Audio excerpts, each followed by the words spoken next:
I can't hardly believe the power these Type 4s put out. I can't imagine it's in a Bug. Did you see the tach? Yeah, thing running over $7 grand and holding there. Yeah, people, people just Remarkable. They don't believe it, Yeah. You take them for a ride, and it's... Yeah. Yeah, the power's so smooth in this thing. Oh, I know. Oh, it's a nice thing. It just seems like it's got it wherever you step on it. Yeah, the power's so broad, and it's every RPM range, you know, and it loves it, especially this configuration that I've got set up for 914s. I've actually got a couple of these engines just like this set up to go into Bugs. Yeah. And the Bug's what, 600 pounds lighter than this? Yeah, Bug holds 600 pounds lighter, so, the only replacement for displacement is weight reduction. Yeah. Yeah. Should be a screamer. Oh, guaranteed. Yeah. Well, what do you think? Let's take off again? Yeah, let's head back to the shop, and you can show me what it's going to take to put that in a Bug. Sounds good.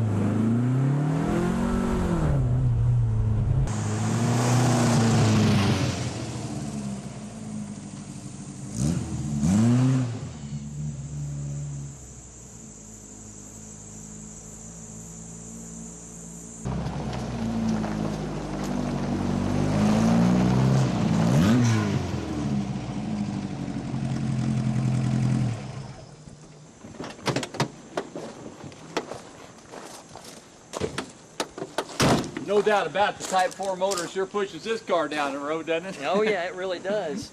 This 914 is a real piece of work here. Being a mid-engine makes it a little bit harder to work on, but it's worth it. I love working on this car as much as I do driving it. Yeah, this car's great. Now this 912E you've got here, this car actually came with the Type 4 engine in it, didn't it? Yeah, this is a one-year-only 1976 912E. They only made 2,099 of these cars, and only 500 of them had a sunroof. This was my daily driver. I looked for years before I finally found one, and I bought it just because it was a 911 body with a Type 4 engine in it. And this particular car I put 33,000 miles on just last year in 13 months. And I drive it everywhere I go. This one's never even been restored. Yeah, it looks like the Type 4 motor was either in fast cars or a heavy car, because it's the same motor in the Bus, isn't it? Yeah. Well, that's something the Type 4 is really good for, is hauling a load. These cars have really tall gearing, so that puts more of a load on the engine. That's what a Type 4 is good for, is pulling through that load and transmitting that power, the torque that it makes, into speed in these two applications. In that application, it's got to have it because the Bus weighs between 4,500 and 5,000 pounds unloaded. That particular Bus, I've put over 2,500 pounds of engines in and drove it across the Smoky Mountains in 4th gear and never even downshifted. But I've done a few modifications to that engine also.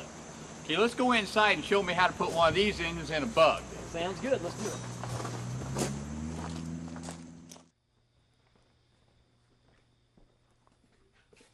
Now, Jake, before we get started on this here, us old-timers, some of us have been a little bit prejudiced against this motor here. And there's been rumors going around about it. I don't know how true any of them are or not. But I've always heard these Type 4 motors drop valve seats. Now, is that true? Well, Rick, this is something I have to fight with all the time. Because back in the 70s, early 80s, these engines weren't really known about that well. So a lot of guys that worked at dealerships and repair shops back then were totally used to working on Type 1s. One of these come in, they open up the deck lid, it looks totally different. Oh yeah, we hated them. Automatically, they get this prejudice thing against them because shops have to work off getting jobs done. This takes longer to work on when you're first getting used to it. So of course it gained this bad reputation. And, they did drop some valve seats back in the day simply because most of it was due to overheating. Now, any engine, if it overheats, air-cooled engine anyway, has a really good chance of dropping a valve seat. Most of the time it was using a heavier vehicle. The late model 72 to 79 buses weighed 5,000 pounds without a load.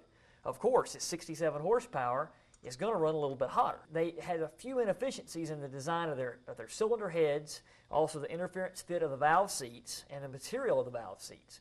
Those three things combined with mistuning, any kind of misadjustments to timing, running lean, things like that, would cause a situation of a drop valve seat. There's a lot of guys that have done a lot of things to the cylinder heads to make sure that doesn't happen.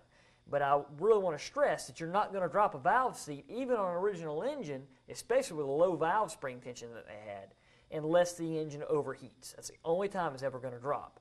I haven't dropped one since 1997.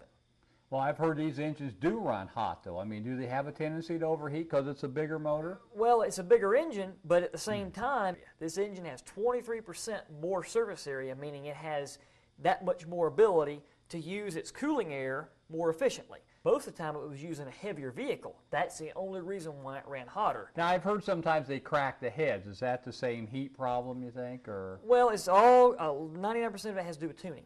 Anything that's mistuned is going to run hotter, and that's going to make valve seats drop and heads crack. I've seen more, or just as many, Type 1 dual-port cylinder heads crack as there are Type 4s. Yeah, I know. We had trouble with the Type 1s the same way, yeah. Well, once we get this engine ready and can put it in our Bug, now is it going to be real hard to work on once we get it in there? No, what you're going to find is that intimidation factor of that big Type 4 monstrosity is not there anymore.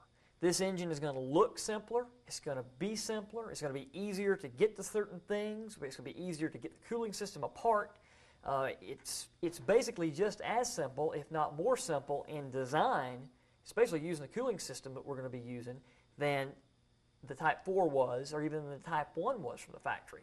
So it's going to be a much easier engine to work on, it's going to be much easier to tune, and you're going to find that a lot of the setting of carburetors and ignition is just exactly like a Type 1, because in essence, this is just a more revised, designed in 1968 or so engine versus the Type 1 that was designed in the mid-30s.